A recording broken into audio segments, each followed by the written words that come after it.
주시는 말씀은 출애굽기 20장 1절에서 17절 말씀입니다.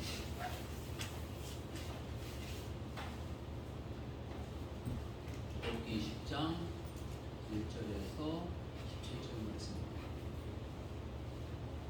한 절씩 교독하겠습니다. 제가 먼저 하겠습니다. 하나님이 이 모든 말씀으로 말씀하여 이르시되 나는 너를 애굽의 땅 종되었던 집에서 인도하여 내 하나님 여호와니라. 너는 나 외에는 다른 신들을 내게 두지 말라. 너를 위하여 새긴 우상을 만들지 말고 또 이로 하늘에 있는 것이나 아래로 땅에 있는 것이나 땅 아래로 물속에 있는 것은 어떤 형태도 만들지 말라. 그것들에게 절하지 말며 그것들을 숨기지 말라. 나 내 하나님 여호와는 질투하는 하나님인즉 나를 미워하는 자의 죄를 갚되 아버지로부터 아들에게로 3, 4대까지 이르게 하거니와 나를 사랑하고 내 계명을 지키는 자에게는 천대까지 은혜를 베푸느니라. 너는 내 하나님 여호와 이름을 망령되게 부르지 말라. 여호와는 그의 이름을 망령되게 부르는 자를 죄 없다 하지 아니하리라. 안식일을 기억하여 거룩하게 지키라. 엿새 동안은 힘써 내 모든 일을 행할 것이나 일곱째 날은 내 하나님 여호와의 안식일인즉 너나 내 아들이나 내 딸이나 내 남종이나 내 여종이나 내 가축이나 내 문 안에 머무는 객이라도 아무 일도 하지 말라. 이는 엿새 동안에 나 여호와가 하늘과 땅과 바다와 그 가운데 모든 것을 만들고 일곱째 날에 쉬었습니다. 그러므로 나 여호와가 안식일을 복되게 하여 그 날을 거룩하게 하였느니라. 내 부모를 공경하라. 그리하면 내 하나님 여호와가 내게 준 땅에서 내 생명이 길리라. 살인하지 말라. 간음하지 말라. 도둑질하지 말라. 내 이웃에 대하여 거짓 증거하지 말라. 같이 하겠습니다. 내 이웃의 집을 탐내지 말라. 내 이웃의 아내나 그의 남종이나 그의 여종이나 그의 소나 그의 나귀나 무릇 내 이웃의 소유를 탐내지 말라. 아멘.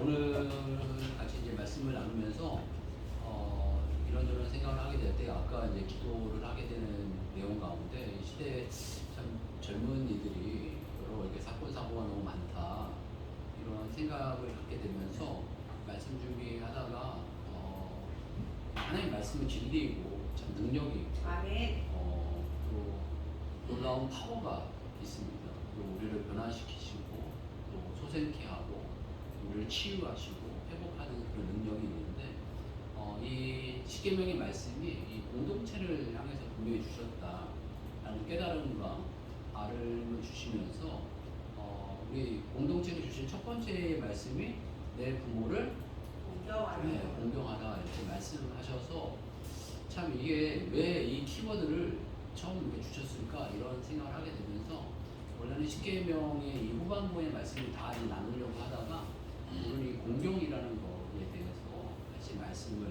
나눠야 되겠다. 그래서 이 공경이라는 이 한 단어를 가지고 같이 말씀을 나누고 이렇게 생각하게 되었습니다. 이런 어떤 젊은이들의 이 변화가 어떤 면에서 이게 특별한 변화는 아닌 것 같아요. 이게 약간 선진국으로 가는 이런 어떤 대열 가운데 가다 보면 저희가 물질이 풍요해지고 이러다 보니까 삶이 무언가 이렇게 새로운 거를 더 고차원적인 거를 추구하려고 하는 모습이 나타나는 것 같아요. 그러니까 물질보다는 뭔가 의미와 가치, 행복, 그리고 또 그냥 이런 어떤 물질의 행복보다는 더 나은 뭔가를 추구하는 시대 가운데 저희들이 살고 있는데 그걸 뭐 젊은이들을 향해서는 워라벨이라고 이야기를 하더라고요. 그 워라벨이라는 게 일과 삶의 여유와 이런 것들을 충족해서 그러니까 과거에는 저희는 일단은 배고픈 게 가장 큰 문제였기 때문에 배고픔만 해결되면 행복하다.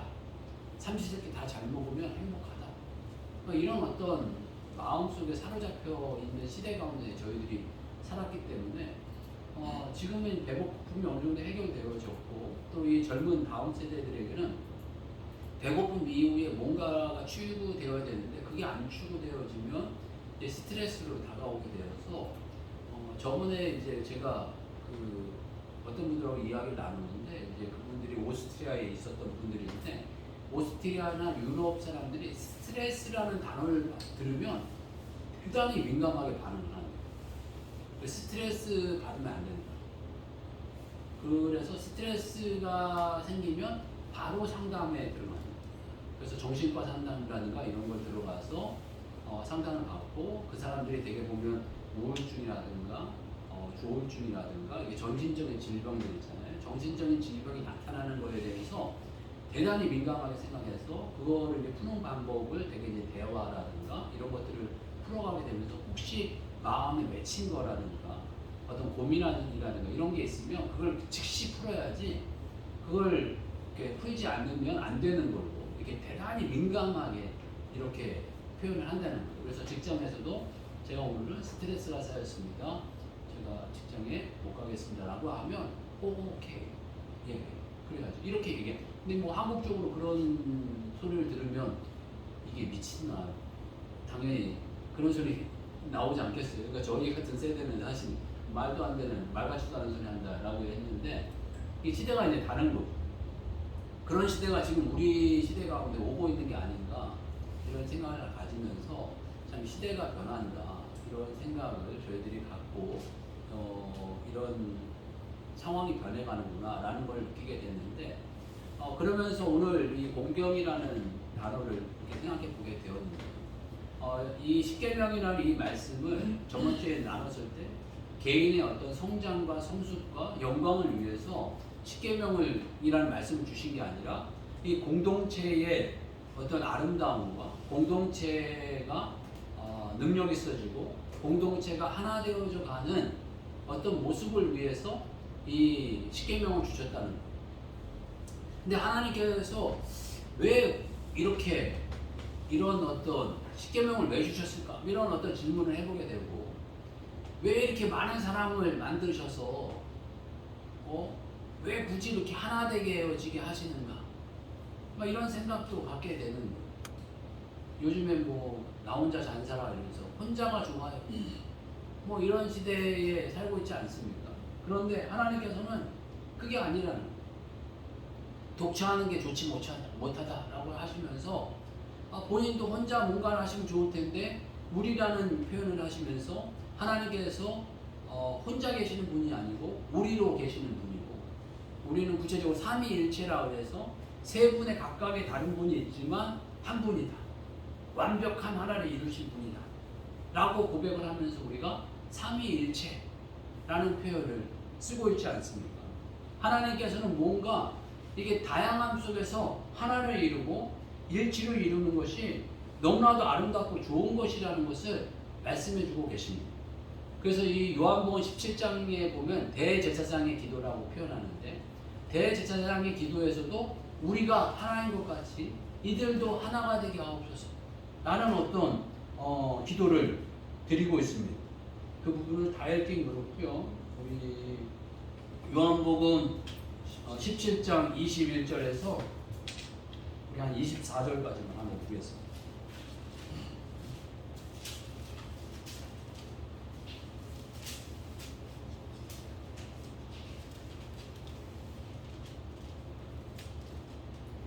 요한복음 17장 21절에서 24절입니다. 제가 먼저 하겠습니다. 아버지여 아버지께서 내 안에 내가 아버지 안에 있는 것 같이 그들도 다 하나가 되어 우리 안에 있게 하사 세상으로 아버지께서 나를 보내신 것을 믿게 하옵소서.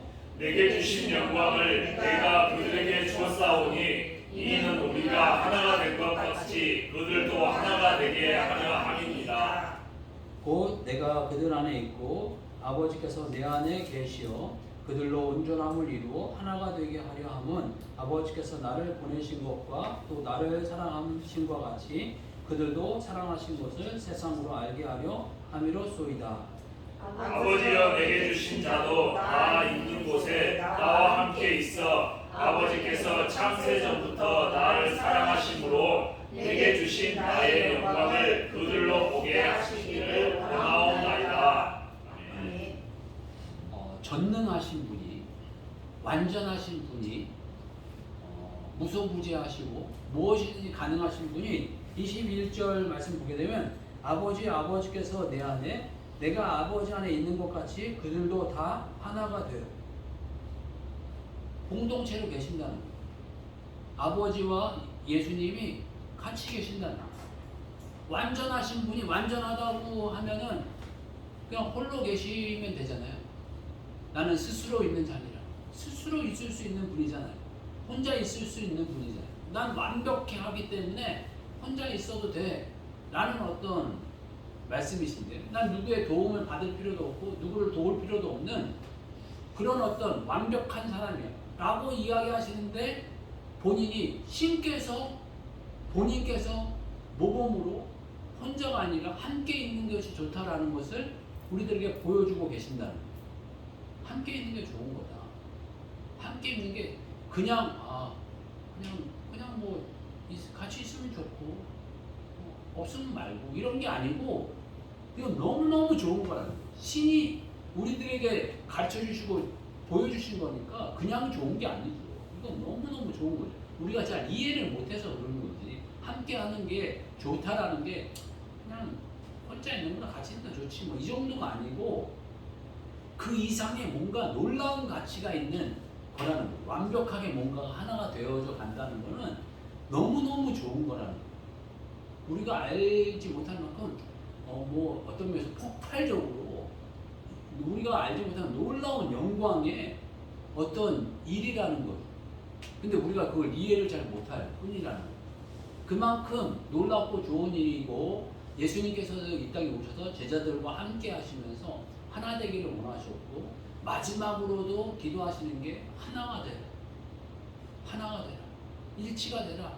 라는 말씀을 주셨는데, 그 일치가 되는 어떤 비법책으로 십계명을 주셨다는 거예요. 그 비법책으로 십계명을 주셨는데 1계명에서 4계명까지는 하나님과 인간과의 관계의 어떤 비법이고, 그 다음에 이 나머지 이 5계명부터 10계명까지는 인간과 인간과의 그 관계 가운데 일치를 이루는 하나 되는 비법 가운데 하나가 첫 번째 키워드가 공경이다. 내 부모를 공경하라. 그래서 이 공경이라는 단어가 얼마나 우리들에게 귀한 단어인가라는 것들을 다시 한번 생각해 보게 되더라고요. 그래서 공경이라는 단어를 히브리어로 보니까 카바드라는 단어고, 무겁다, 힘겹다, 짐이 되다, 존경하다, 영화롭다, 존귀하다 라는 의미가 있습니다. 어떤 부분에서 이 부모를 가깝게 제일 이제 처음 만나는 분이고, 처음 윗분으로 우리가 육체적으로 대하는 분인데, 부모를 공경하다는 건 무겁게 대해야 한다는 거, 힘겹게 대해야 되고 짐으로 대해야 된다. 어떤 면에서 이건 좀 무거운 표현이지만 한마디로 공경이라고 한다는 것은 좀 두렵고 어떤 면에서 무거운 마음으로 대하는 모습이 있어야 된다는 거예요. 그러니까 무서워할 줄 아는 마음이 있어야 된다는 거예요. 그 두 번째로서는 어떤 표현들은 뭐 비슷한 표현이 존경, 어떤 마음에서 우러나는 또 영화롭게 하고 존귀하게 만드는 이런 태도가 있어야 된다는 거예요. 그러면서 또 한편으로는 이 당시에 다 그 아이들이 아니었잖아요. 나이 든 사람도 있었을 거 아니에요. 윗분이 없는 이 나이 드신 분들을 향해서는 왜 그런 표현이 없을까라는 생각을 하면, 부모야 어떻게 해라, 부모야 어떻게 해라, 이런 표현이 없어요. 보면 다 그러니까 자식의 입장으로만 이야기를 하셨지. 그러니까 나이를 먹으나 나이를 먹지 않으나 우리의 인간은 어떤 면에서 자녀된 태도가 중요하다라는 마음이 더 중요한 것 같아요. 저도 그렇고 이제 점점 지나다 보니까 이제는 자녀들을 키우는 어미의 입장이지 자녀의 입장이 아니거든요. 그리고 저도 나이가 점점 더 들어갈수록 윗분들이 없어지고 아랫 사람들이 점점 많아져 갈 거예요. 그렇지만 그럼에도 불구하고 주님 오시는 날까지 어떤 부분에서 우리가 우리 자신을 점검해야 될 것은 부모로서의 어떤 위치를 점검하고 이렇게 하는 거, 양육의 입장에서 당연히 점검해야 되지만, 근본적으로 어떤 공동체와 이런 모습을 위해선 자녀된 모습, 공경의 마음, 또 공경할 분을 끊임없이 찾는 게 중요하지 않겠나. 우리 죽는 그 순간까지 섬겨야 될 마음을 찾아야 되지 않겠나라는 생각을 가져보게 되고, 그러면 공경을 제일 잘했던 분이 누굴까 이런 생각을 해보게 됐어요. 이 구약에서 공경을 잘했던 분이 누굴까? 그러니까 공경이 잘했다는 게 여기서는 부모를 공경하라라는 표현을 했지만 어떤 면에서 부모라는 이 단어를 조금 확장해서 선배나 어떤 왕이나 어떤 윗분들을 잘 공경했던 분이 누굴까? 또 어떤 스승이나 이런 분들을 잘 섬겼던 분들이 누굴까라고 생각했더니 여러분들이 참 많이 나와요. 구약에서 정말 이렇게 많이 나와요. 아브라함의 아들이었던 이삭은 죽이려고 했는데 순종했어요. 아무 말 안 하고. 어떤 분에서 아버지 왜 이래? 이 노인네가 정말 망령났나? 뭐 이럴 수 있지만 이삭 아무 말 안 하고 그걸 받아들이고 또 순종하는 모습이 있었고, 또 요셉 같은 경우에도 보게 되면 형들에 의해서 보디발 장군에게 팔려갔지 않습니까? 보디발 장군에게 팔려갔는데 그 보디발의 아내가 누명을 씌워가지고 자기를 감옥에 갇히게 만들었거든요. 아니에요. 내가 그런 게 아니에요. 당신의 아내가 말이에요. 당신의 아내 때문에 내가 이렇게 됐어요. 라고 얘기를 했을 수도 있지만 한 것 같지 않아요. 내 보기에 그 얘기를 했으면 요셉은 아마 죽었을 것 같아요. 그때 이 종은 한마디로 그 물건이나 마찬가지였고 아무런 돈으로 사고 받는 그런 어떤 그 물건 값이었기 때문에 이것이 건방지게 어디 내 아내를, 그리고 막 공개적으로 아내를 모욕했다면 그건 뭐 그 남편 입장에서 죽일 수밖에 없어요. 그게 사실이라고 하더라도 그걸 뭐 어떻게 살려주겠어요? 그 살려주면은 아내가 욕보이는 건데 그건 뭐 그냥 죽일 수밖에 없지 않겠어요? 그런 걸 뭐 받아들이는 이 입장이 요셉의 입장이 되지 않았겠나. 그러니까 어떤 부분에서 참 이렇게 그 위대한 분들은 이 공경의 마음이 거진 다 있었던 것 같아요. 그런데 가장 어떤 이게 공경의 끝판왕이라고 한다면 당연히 다윗을 생각하지 않겠나라는 생각이 듭니다. 구약 속에서 이 공경의 끝판왕이라고 이야기를 한다면 이 다윗이 왜 공경의 끝판왕이라 이런 표현을 하냐면 다윗은 어린 시절에 그 골리앗의 장군 골리앗을 싸워서 이겼잖아요. 그때 왕이 누구였냐면은 사울이었어요. 사울이어가지고 던져가지고 이 골리앗을 넘어뜨려서 이겨서 큰 승리를 안겨줬어요. 그리고 난 다음 시간이 지났는데 이 사울이 머리가 너무 깨질 것 같고 아파요. 그래서 뭐 악신이 임했다라고 했는데 다윗이 음악을 잘 켜서 음악을 이렇게 잘 켜고 찬양을 하면 마음이 안정되고 악기가 떠났다고 했어요. 그 악기가 떠나는 걸 도와줬어요.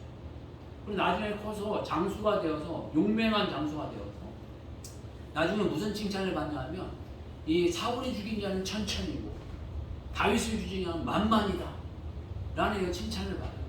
그러니까 완전히 이 사울의 오른팔 같은 용맹한 자가 되어져 가요. 그 얼마나 귀해요. 그리고 그럴 뿐만 아니라 그 다윗이 이 사울의 일을 아주 그냥 철저하게 그 이스라엘을 위해서 일을 잘했는데 이 마음에 조금 이렇게 사울의 딸을 흠모하는 마음이 있었어요.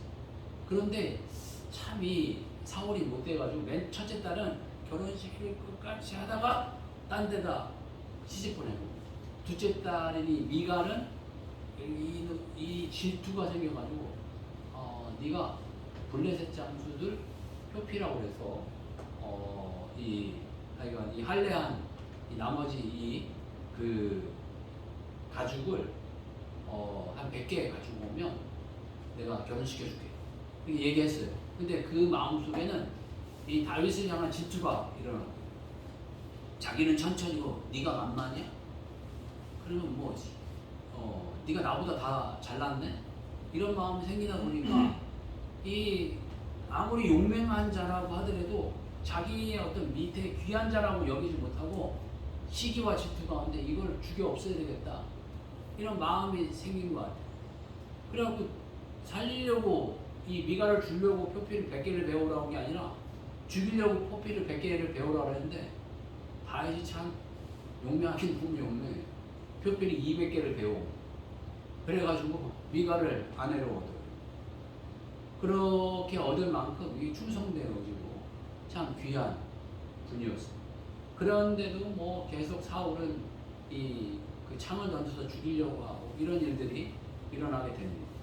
근데 끊임없이 죽이려고 했는데 이러다가 보니까 이 다윗이 도망가고 사울이 쫓기는 이 다윗이 쫓기고 사울이 그 끊임없이 다윗을 죽이려 쫓아가는 일들이 벌어지게 되는데 참 인생은 하나님께서 참 이 다윗을 귀하게 여겨 주시는지 엔게디 광야라는 그 광야에 동굴에 이렇게 숨게 되어지고 사울은 계속 다윗을 쫓았는데 그 엔게디 광야에서 사울이 용변을 보게 됩니다. 용변을 보는 그 상황에 물속에서 다윗과 용사들이 나와서 사울을 죽여버릴 수도 있겠지만 그 옷자락을 잘라가지고 나중에 먼 거리에서 내가 당신을 죽일 수 있었지만 그 옷자락만 잘랐습니다. 당신을 향한 존중과 귀함이 여김을 정말 기억해달라고 이야기하고 그 옷자락을 자르는 게 하나님의 기름 부으신 자를 이렇게 흠집는 거에 대해서 마음에 찔림이 있었다라고 표현을 해요. 그러면서 자신은 개와 벼룩 같은 인생이다. 당신은 정말 귀한 분인데 왜 이런 개와 벼룩 같은 쓰레기 같은 나를 쫓아오십니까? 라고 목숨을 살렸죠. 그리고 이게 한 번이 아니고 또 영국과 또 이런 일이 또 일어납니다. 그만큼 이 다윗이 자기를 죽이려고 했던 자까지도 정말 죽일 수 있었지만 존경과 귀히 여김으로 말미암아서 그분을 존중하고 귀히 여기는 이런 어떤 공경의 태도를 나타냅니다. 그래서 구약의 어떤 이 공경의 끝판왕이 누구냐라고 한다면 제가 이 개인적으로 이게 이 다윗이 아닐까 이런 개인적인 생각을 해보게 되었습니다. 그러면서 다윗은 이런 어떤 이 존경이 어디서 나온 걸까? 이런 생각을 이렇게 해보게 될 때 뭐 굳이 그 정답은 아니지만 개인적으로 생각하면서 다윗의 이런 어떤 사울을 향한 존경의 마음이 어디서 나온 걸까 이런 생각을 해보게 될 때 첫 번째는 가정 환경이었다라는 생각을 하게 됩니다. 이 가정에서 다윗의 이 위치와 상황을 보게 되면 별로 좋은 위치가 아니었어요. 7 형제 가운데 막내였거든요. 그리고 이 사무엘이 이세 집안에 이 다윗의 집안에 와가지고 내가 당신의 아들들을 좀 다 보겠습니다 라고 이야기를 했는데 첫째부터 7째까지는 한 명 한 명 나와서 다 보여줬어요. 그랬는데 이 7째인 이 다윗은 별로 아들로 취급을 안 했는 건지 아니면은 너는 그냥 뭐 보여줄 만큼 뭐 그렇게 나이가 먹지도 않았고 너무 어리니까 넌 나가 있어라 뭐 이렇게 됐는지 이 다윗만 나가가지고 양치고 있었거든요. 그러니까 사무엘이 가가지고 이 애가 또 없느냐 하고 해서 막내가 하나 있습니다. 양치고 있습니다. 개 또 데리고 왔다. 그래서 개를 데리고 오게 한 게 다윗이어가지고 다윗을 보면서 하나님께서 기름을 부어라 라고 해서 기름 부음을 받게 되는 사건이 일어나게 됩니다. 이 어린 시절부터 이 형들 7 밑에 이 막내 이 8째라고 한다면 이 쉽게 자라지 않았을 것 같아요. 이 형제들 간에 이 막내는 정말 쉽지 않는 모습이 아니었겠나. 그 형들이 남자들은 좀 거친 부분이 있거든요. 뭐 이렇게 세밀하게 누구를 챙기고 뭐 이런 어떤 게 없는데 아니 거친 부분이 많은데 그 거친 어떤 그 가정 환경 가운데 자라난 것이 이 다윗의 어떤 성품을 만드는데 이 도움이 되지 않았나 이런 생각을 해보게 되고요. 두 번째로서의 이 다윗의 이 공경하는 성품은 이 신앙 고백이 아닌가 싶습니다. 밤낮 없이 하나님과 깊은 묵상을 하면서 시편의 많은 찬양들을 이 다윗이 만들어내지 않습니까? 그래서 이런 어떤 신앙 고백이 어떤 이런 깊은 공경의 태도를 만들어내지 않았겠나 하는 생각을 갖게 되어져 가고요. 또 이런 하나님과의 깊은 관계를 통해서 하나님께서 기름 부으셨기 때문에 사울을 존중한 거예요. 하나님께서 만들어 놓은 관계이기 때문에 이 사울을 존중하고 어른을 존중하는 이런 어떤 태도가 있었다는 거예요. 우리가 그 생활 가운데 윗분을 만들고 이 어떤 권세자를 만든 건 뭐 우리가 세운 것도 있지만 하나님께서 세우시는 거예요. 하나님께서 세우셨기 때문에 존중하고 귀히 여기려고 하는 이런 태도가 이 신앙 고백으로 이 다윗에게 나온 게 아닌가 하는 마음이 들고요. 세 번째의 어떤 또 마음은 하나님께서 도우시고 축복하신다는 걸 알았어요. 이 다윗이 골리앗 장수와 싸우기 전에 이 고백을 보게 되면 사자와 이 곰의 발톱에서부터 자기를 건져주셨다. 이 어린 시절부터 하나님께서 자기를 건져주시고 도우시고 지키신다는 것을 몸소 체험하고 경험했기 때문에 하나님께서 복 주시는 일을 해야 한다 라는 마음이 다윗의 이렇게 마음 가운데 있었던 것으로 보입니다. 그런 어떤 태도 가운데 이런 어떤 정말 이 그리 아니하실지라도 라는 어떤 이런 공경의 태도가 나온 게 아닌가 이런 마음을 갖게 되었고요. 또 이 두 번째로서 이 신앙에서 이 공경의 태도를 보이는 사람 가운데 한 사람이 이 다윗하고는 좀 반대되는 인물 같은 인물로 제가 이제 뽑았던 거는 그러니까 요한입니다. 이 요한이라는 인물은 좀 저희가 독특한 인물이에요. 여기는 제가 말씀을 몇 군데를 찾아보겠는데요. 요한복음 21장 7절 말씀. 요한복음 21장 7절 말씀.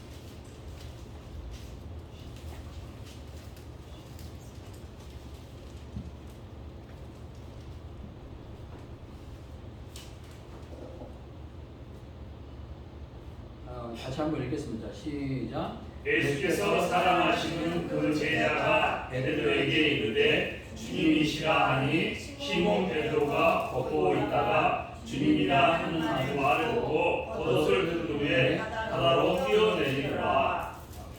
여기서 보면 실제로 보면 예수께서 사랑하시는 그 제자. 여러분 예수님께서 사랑하시는 제자가 누구였죠? 근데 그 얘기를 누가 했냐고 하면 요한 자신이 했어요. 다른 복음서에서는 예수께서 사랑하시는 제자 이런 소리를 한 적이 없어요. 한마디로 다른 제자는 아무도 인정을 안 했어. 그런데 자기가 자기를 향해서 예수께서 사랑하시던 제자. 근데 이게 몇 번 더 찾아질 텐데요. 이 얘기를 한 번 한 게 아니라 계속해요. 사람들에게 아주 뭐라 그럴까요? 세뇌시키는 거예요. 세뇌시키는 거예요. 예수님께서 사랑하시는 제자 요한. 예수님 사랑시켰나? 이게 완전히 각인을 시켜요. 각인을. 진짜 몇 번 이제 더 계속 찾을 텐데 하여간 이런 모습이 있어요. 21장 20절도 볼까요? 그 앞에만 볼게요. 앞절만 같이 읽겠습니다. 시작. 베드로가 돌이켜 예수께서 사랑하시는 그 제자가 하는 것을 보니 여기까지 하겠습니다. 자기가 예수께서 사랑하시는 그 제자가 딸랐대요. 그런데 이것도 요한복음은 자기가 자기를 향해서 이렇게 표현하면서 이야기를 하는 거예요. 근데 어떤 분은 이거는 좋은 거예요. 어떤 분하고 이렇게 이야기를 하시는데 우리 교회 집사님 분 가운데 한 분인데 이 집사님이 이런저런 이야기를 하면서 그런 얘기 하더라고요. 뭐 아버님에 관한 얘기를 했나? 그랬더니 아버지가 자기를 특별히 사랑했대요. 아멘.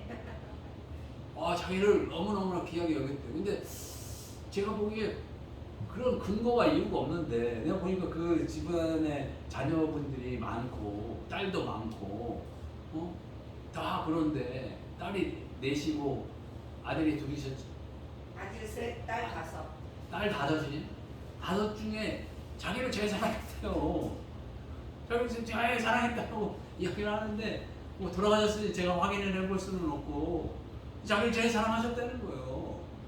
본인 입으로. 다른 분들 내가 다른 따님들한테 내가 다 물어보고 확인해보고 싶은 마음도 있는데 본인 입으로 그렇게 얘기를 하는 건데 우리 아버님이요 저를 너무 사랑해가지고요 저를 특별히 사랑하시고 저를 귀히 여겨주셨어요. 뭐 이렇게 이야기를 하시는데 좀 독특한 케이스죠. 예, 요한은 아주 독특한 케이스예요. 12제자 가운데 아주 독특한 케이스입니다. 그런데 이 공경의 한 모습이라는 아주 독특한 케이스의 모습입니다. 그래서 이분이 공경의 모습 가운데 또 어떤 모습을 보이냐면 요한복음 13장 23절입니다. 요한복음 13장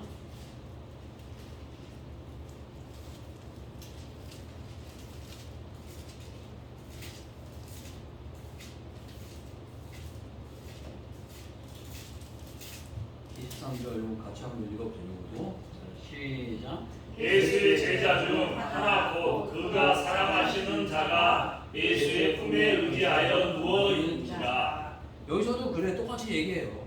예수의 제자 중 하나 곧 그가 사랑하시는 자가 그 사랑 받았대요. 자기가 사랑받고 사랑하신 제자라고 여기서도 강력하게 이렇게 표현하면 그렇지만 우기고 있어요. 우기고 계시고 그런데 예수의 품에 의지하여 누웠는지라.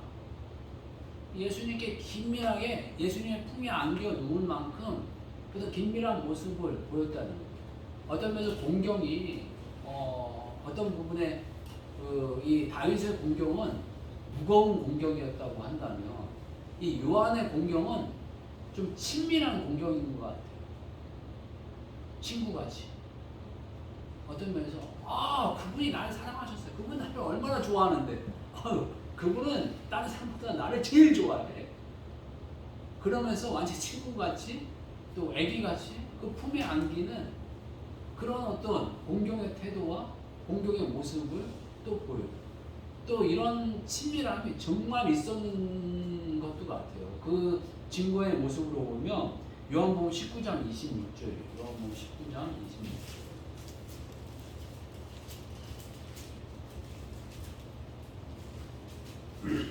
같이 한번 읽어보겠습니다.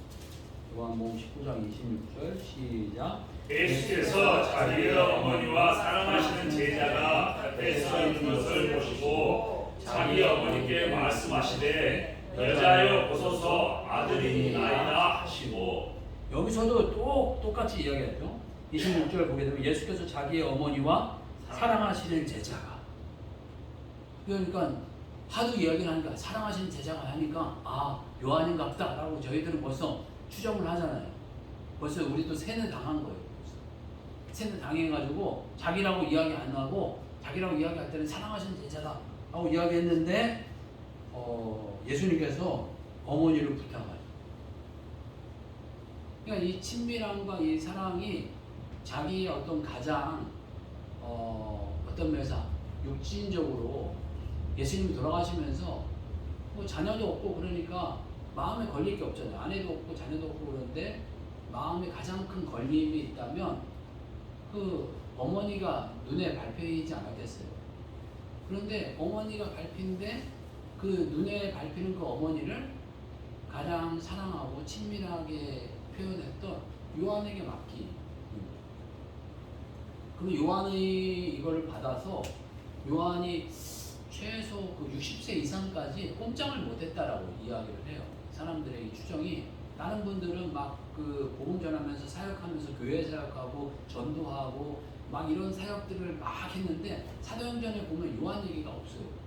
베드로, 야고보 막 이런 사도들 얘기를 막 나오는데 보게 되면은 요한 얘기는 한마디 이런 방구가 없어요. 그래서 이런 어떤 이 표현이 안 된 이유가 요한이 이 말씀 따라서 예수님의 이 말씀과 부탁 따라가지고 마리아가 돌아가실 때까지 이 사역을 멈추고 마리아 돌보는데 집중했고 그러다가 마리아가 돌아가시니까 그 이후에 사역을 하게 되면서 그 이후에 요한복음이 나왔고 그 이후에 요한계시록과 요한일해상서가 이런 것들이 나오면서 그 에베소 지역이 있던 그 터키 그쪽 지역에서 사역을 하시다가 돌아가신 거고 이렇게 추정을 하고 있습니다. 그만큼 이 공경이라는 이 단어가 요한은 좀 다르다는 거예요. 어떤 면에서 이 다윗은 무거움이었다고 한다면 요한은 가볍지만 친밀하면서 어떤 친구같이 이런 어떤 모습이었다면 또 다른 이런 어떤 공경의 인물로 한 번 더 이야기하면 요거는 좀 짧게 이야기했지만 바울을 이야기하고 싶습니다. 바울은 말씀만 몇 개 더 찾겠는데요. 사도행전 20장 24절입니다. 사도행전 20장 24절.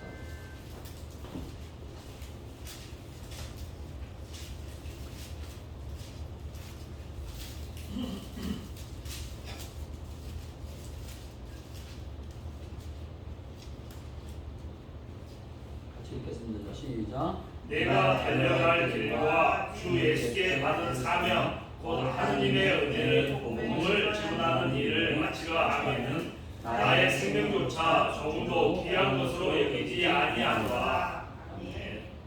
그러니까 자기 생명보다도 귀하게 여기는 가치를 두었다는 거예요.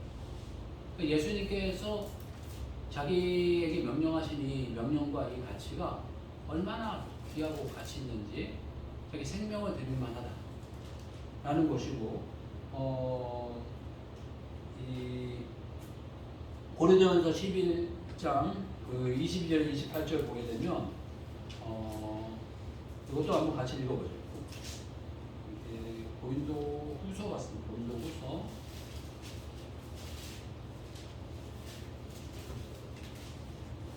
11장 22절에서 28절입니다. 한 절씩 교독하겠습니다. 고린도후서 11장 22절에서 28절 한 절씩 교독하겠습니다. 제가 먼저 하겠습니다.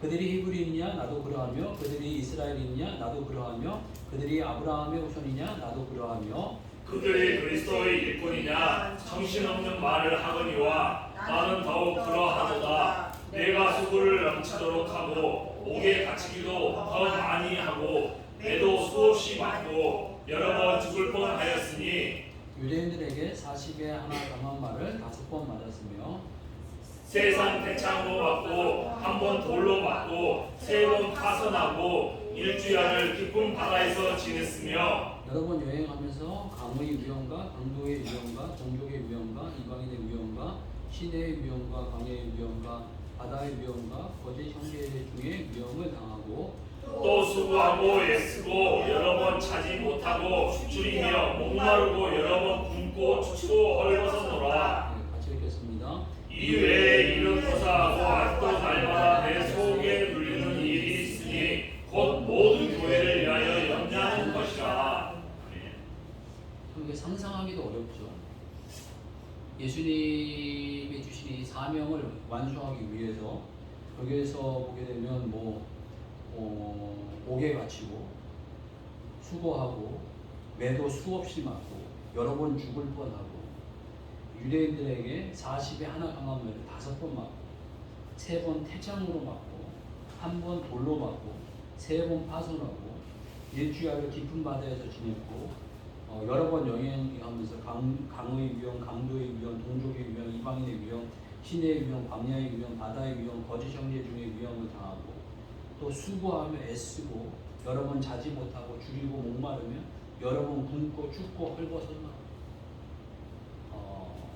이게 상상하기 어려운 일을 다 했는데 이게 주님이 주신 사명대로 이랬다는 거예요. 그러면서 이 바울이 고백하기는 빌립보서 3장 7, 8절 보게 되면 이것도 한번 찾아보시죠.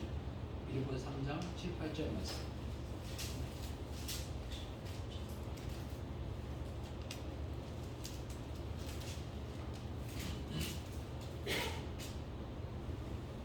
한번 읽겠습니다. 시작. 그러나 무엇이든지 내게 유익하는 것을 내가 그리스도를 위하여 다 해오느니를 붙들어 또한 모든 것을 해로 여기는 내 주 그리스도 예수를 아는 지식이 가장 우상하기 때문이라. 내가 그를 위하여 모든 것을 것을 잃어버리고 배설물로 여김은 그리스도를 얻고 아멘. 그리스도가 이만큼 귀하다는 거. 자기는 모든 것을 다 배설물을 여기고 여길 만큼 귀한 것을 여긴다라고 표현하고 있고 그 12절에서 14절 보게 되면 내가 이미 얻었다 함도 아니요 온전히 이루었다 함도 아니라 오직 내가 그리스도 예수를 위하여 잡힌 바 된 그것을 잡으려고 달려가는 것. 아멘. 그러니까 이 바울은 끊임없이 이런 어떤 수고와 어려움과 고통이 있음에도 불구하고 완벽하게 이룬 게 없다. 나는 주님 오실 그날까지 달려갈 것이고 또 14절 보게 되면 표대를 향하여 그리스도 예수 안에서 하나님이 위해서 부르신 부름의 상을 위하여 달려가는 상 아멘. 받기 위해서 자기 달려간다 라는 고백을 하면서 달려가고 있습니다. 바울도 이런 삶 어떻게 살았을까? 왜 살았을까? 이런 생각을 하게 될 때 고린도전서 15장 8절에서 10절 보게 되면 맨 나중에 만삭되지 못하여 난 자 같은 내게도 보이셨느니라 라는 표현하고 있습니다. 자기는 부족하지만 하나님 써주시는 거 너무 감사하다 라는 마음 가운데 이런 어떤 공경의 태도가 나타난 것이 아닌가 싶습니다. 겉으로는 정말 화려하게 여러 가지를 가졌지만 그럼에도 불구하고 나 같은 죄인, 나같이 못난 것, 나같이 부족한 것 써주시는 거 너무 감사하다. 사용해 주시는 거 감사하다. 이런 마음으로 공경의 태도를 갖게 되어지지 않았나라는 생각을 갖게 됩니다. 이 세상에 하나된 귀히 여기는 것의 첫 번째 키워드로 공경이라는 단어를 우리들에게 주셨는데 정말 이 다윗은 어떤 극한 상황의 공경이었다면 요한은 어떤 면에서 친밀한 아주 그런 어떤 공경의 모습이었다면 이 바울은 어떤 일의 무거움을 넘어서는 어떤 장엄함이라고 할까요? 정말 이 장엄한 공경이 아닌가 싶습니다. 자기의 생명도 어떤 고난과 고통도 또 자기 어떤 성취도 넘고 넘어서 주님 사랑하는 거 이 하나로 자기 인생을 바치고 또 목표를 향해서 달려가는 이런 어떤 놀라운 가치를 발견한 분들의 모습이 아닌가 싶습니다. 저희들의 삶 속에서 깊은 공경의 마음이 있도록 기도하시고 사랑해 달라고 기도하게 됩니다. 주여 한번 외치고 같이 기도하도록 하겠습니다. 주여